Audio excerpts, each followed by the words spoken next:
Baik dokter, kita lanjut lagi ya pembahasannya ya.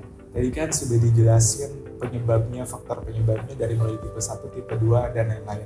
Nah sekarang saya mau tanya dok, dampak yang ditimbulkan dari penyakit diabetes ini apa aja dok? Ya.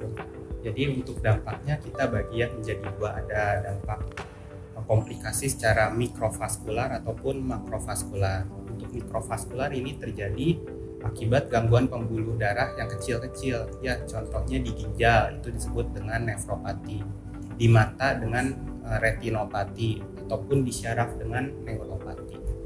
Jika di mata ini akan menyebabkan diabetik retinopati, contohnya itu mata pandangannya menjadi kabur ya, untuk penurunan visus. Di ginjal terjadi penurunan fungsi ginjal atau disebut dengan diabetic kidney disease. Dan di syaraf itu neuropati yang dirasakan adalah kesemutan, baal-baal pada ujung-ujung kaki dan tangan. Lalu untuk dampak dari makrovaskular, pembuluh darah yang besar, itu pertama di jantung. Di jantung menjadi coronary artery disease atau penyakit jantung koroner. Lalu ada cerebrovascular disease, ini adanya gangguan pembuluh darah yang mengarah ke otak dan bisa menyebabkan stroke. Ya, kalau yang ditimbulkan dok secara fisik tuh ada kan yang kayak luka-luka susah kering gitu ya. Itu apakah betul dok? Betul, jadi itu dampak dari mikrovaskular ya, dan juga makrovaskular sebenarnya. Untuk mikrovaskular ini tadi sudah ada saya sebutkan neuropati, adanya baal-baal, kesemutan, sehingga kadang-kadang orang tidak sadar bahwa kakinya sudah ada gesekan, luka akibat penggunaan dari sepatu atau sendal yang tidak cocok, sehingga terkena benturan, gesekan. Orang normal mungkin akan merasakan kakinya sudah sakit, tapi untuk yang baal kan nggak kerasa ya, tiba-tiba sudah lecet. Lalu juga bisa akibat gangguan pembuluh darah yang besar tadi. Untuk di bagian perifer kita sebut dengan PAD, peripheral arterial disease.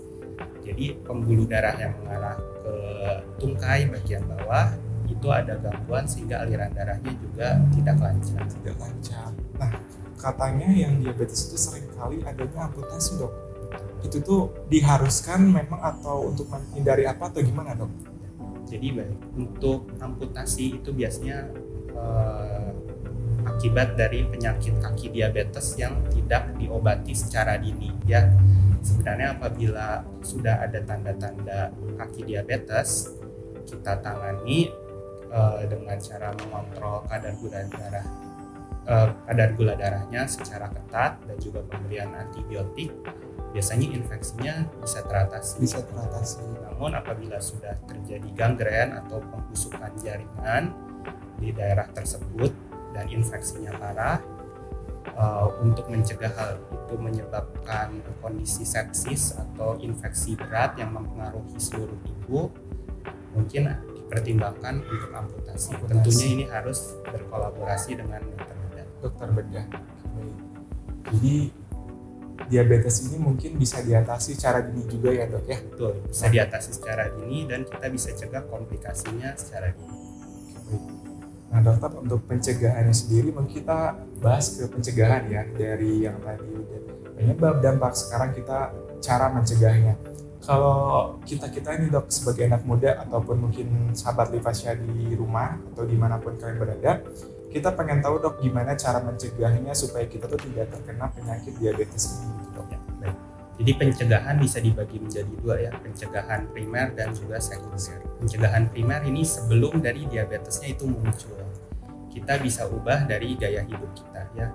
Yang pertama adalah dari nutrisi. Nutrisi kita harus kurangi makanan-makanan yang mengandung gula tambahan berlebihan. Contohnya minuman manis itu sudah merupakan gula tambahan yang berlebihan.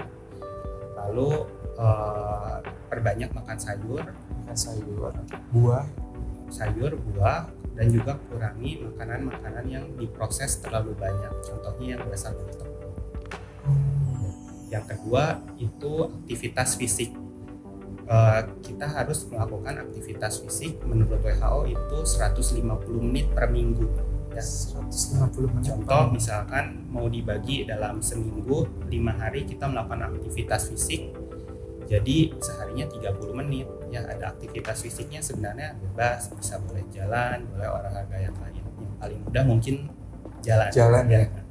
Lalu yang ketiga ini adalah tidur. Ya, tidur itu berpengaruh karena jika kekurangan tidur akan mengakibatkan gangguan dari hormon-hormon, terutama yang bisa meningkatkan nafsu makan ataupun meningkatkan obesitas atau berat badan berlebihan.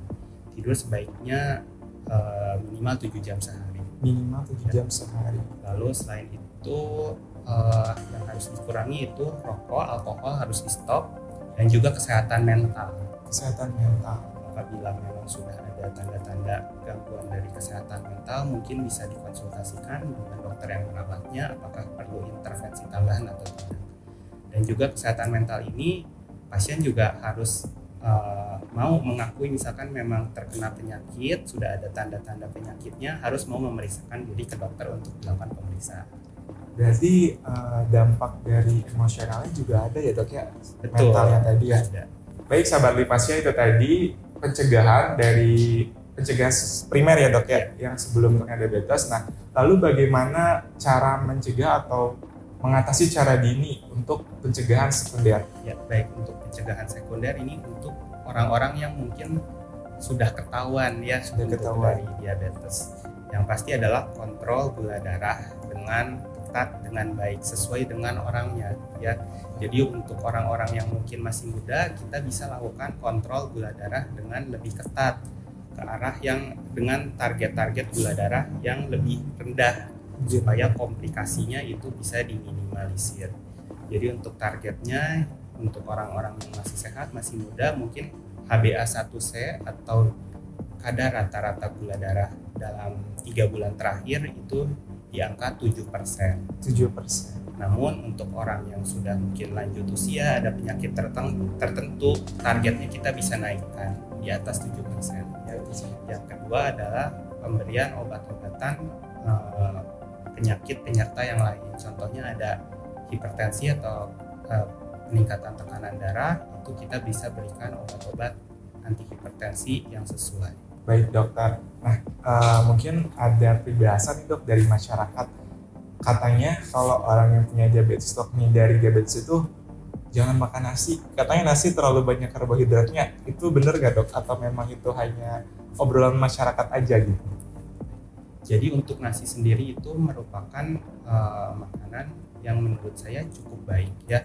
Untuk indeks glikemiknya untuk nasi putih itu cukup baik, dan yang di masyarakat beredar bahwa jangan makan nasi yang terlalu panas, harus yang dingin. Itu sebenarnya tidak benar. Sebenarnya sama saja ya. Sama aja. Antara karbohidrat dari nasi yang panas dan dingin itu sama aja. Jadi nasi itu boleh untuk dimakan. Justru yang harus dihindari adalah makanan yang diproses terlalu tinggi. Contohnya itu tadi tepung, gorengan. Sudah tepung digoreng. Jadi karbohidratnya ada, lemaknya ada, dan dimakan masuk ke tubuh, indeks glikemiknya juga tinggi karena dari tepung, lebih mudah dicerna dan meningkatkan kadar gula darah lebih tinggi. Sedangkan kalau untuk nasi itu kan kadang-kadang masih ada serat-seratnya itu yang menyebabkan indeks glikemiknya terjaga dan mengurangi dari indeks glikemiknya, sehingga kadar gula darah masih bisa terkontrol. Berarti memang nasi itu boleh ya dok ya dimakan ya? Boleh. Jadi masyarakat atau sahabat Lipasya nggak perlu khawatir ya. Kayak banyak masyarakat di luar sana yang menghindari nasi gitu karena takut gulanya tinggi segala macam, ternyata penjelasannya berbeda gitu. Terutama untuk nasi itu porsinya ya. Jadi selain dari jenis makanannya, porsinya untuk nasi baiknya segenggam tangan dari pasien itu. Segenggam tangan. Boleh makan nasi tapi ada porsinya, segenggam tangan dari kita semua. Oke. Lanjut dok, kita bahas mengenai pengobatan dok. Pengobatan ya. Nah, apa yang perlu dilakukan oleh sahabat atau mungkin oleh pasien dari penyakit diabetes ini dok? Kira-kiranya apa yang perlu dilakukan? Jadi untuk pasien-pasien yang sudah menderita diabetes, baiknya tetap kontrol ke fasilitas kesehatan ya, bisa kontrol ke fasilitas kesehatan tingkat pertama dari klinik ataupun puskesmas yang ada di dekat dengan tempat tinggal. Jika memang dibutuhkan, bisa dirujuk ke fasilitas kesehatan tingkat kedua yang sudah memiliki spesialis. Dan yang kedua adalah makan obat secara teratur, konsultasikan juga kadar gula darah yang sudah diperiksakan ke dokter. Selain itu, aktivitas fisik juga harus tetap dijaga, tidur yang cukup, makanan dijaga, hindari rokok dan alkohol, dan juga jangan stres. Jangan stres. Ya. Oke. Mungkin kebanyakan di teman-teman semua ini stres duluan dok, jadi kayak menyerah gitu untuk berobat untuk mengobati penyakit diabetes ini gitu. Nah, mungkin biar nggak stres gimana dok? Kira-kiranya gitu biar kita nggak stres. Apakah dengan olahraga tadi atau dengan main sama teman-teman atau gimana dok? Kalau dari dokter sendiri?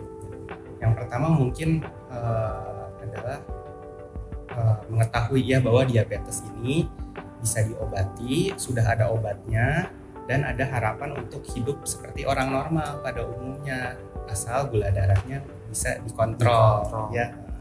Jadi komplikasi yang berat-berat seperti kaki diabetes yang seperti itu kita bisa cegah, jangan sampai terjadi seperti itu. Kadang-kadang orang sudah merasa saya terkena diabetes, komplikasinya berat, langsung drop duluan. Padahal dengan diobati hal-hal seperti itu bisa dicegah. Yang kedua adalah stres. Nah, berolahraga itu mengurangi tingkat stres. Ya. Yang ketiga, tidur cukup itu juga mengurangi stres. Itu saja. Oke, baik. Jadi sahabat Lipasya dimanapun berada, kalau misalkan sahabat ada yang terkena diabetes ataupun ini jangan takut ya, jangan stres. Mari kita bangun bersama untuk buka mata gitu bahwa diabetes ini tuh bisa disembuhkan ya dok ya. Ya bisa disembuhkan, ada obatnya dengan pola makan yang sehat, dengan rajin untuk kontrol, cek gula darah dan lain-lain. Oke, setelah beberapa menit yang lalu kita sampai di penghujung acara, tapi sebelum saya tutup, saya ingin dokter untuk menyampaikan pesan dan pesannya terhadap sahabat Lipasya mungkin yang sudah terkena diabetes ataupun yang belum, kira-kira apa gitu dari dokter sendiri? Untuk masyarakat yang ada di rumah yang sudah memiliki gejala seperti polifagi atau sering makan, poliuri, sering kencing, atau polidipsi, sering minum, ditambah dengan gejala lain seperti kaki kebas, kaki kesemutan, luka sulit sembuh, itu bisa dikonsultasikan ke fasilitas kesehatan terdekat dan dilakukan pemeriksaan kadar gula darah. Apabila kadar gula darah sudah mengalami peningkatan di atas normal, bisa dilakukan pengobatan di fasilitas kesehatan ataupun dilakukan rujukan ke dokter spesialis. Baik. Ya itu dia sahabat Lipasya.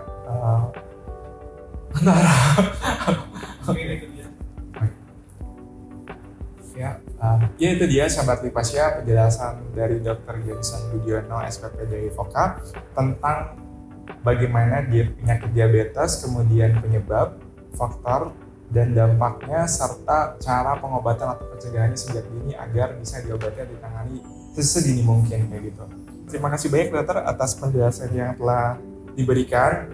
Semoga ilmu atau pembahasan yang tadi disampaikan oleh Dr. Jensen ini bermanfaat bagi sahabat Lipasya semua.